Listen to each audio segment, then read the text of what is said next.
লালমনিরহাট ও কুড়িগ্রামে বন্যা পরিস্থিতি স্থিতিশীল রয়েছে। পানি উন্নয়ন বোর্ডের দেয়া তথ্য মতে সোমবার সকাল ৬টায় ডালিয়া পয়েন্টে তিস্তার পানি বিপদসীমা থেকে ৪৫ সেন্টিমিটার নিচে রয়েছে। তবে আকস্মিক বন্যায় এখনও তলিয়ে আছে লালমনিরহাটের তিস্তা তীরবর্তী ১৫টি গ্রাম। এতে দুর্ভোগে পড়েছেন এসব গ্রামের অন্তত ২৪,০০০ মানুষ। কুড়িগ্রামে তিস্তা নদীর পানি কাউনিয়া পয়েন্টে হ্রাস পেয়ে বিপদসীমার ৬ সেন্টিমিটার নিচ দিয়ে প্রবাহিত হচ্ছে। তবে এখনও প্লাবিত রয়েছে জেলার রাজারহাট, উলিপুর ও চিলমারী উপজেলার ৬টি ইউনিয়নের তিস্তা তীরবর্তী চর ও নিম্নাঞ্চল। এসব স্থানে তলিয়ে গেছে ৫ শতাধিক হেক্টর জমির ধান ও বাদাম সহ বিভিন্ন ফসল।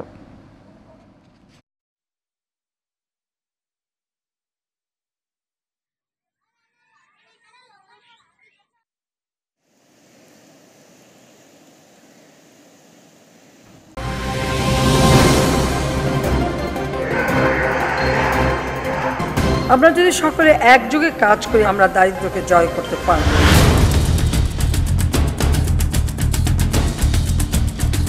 গলি থেকে রাজপথ,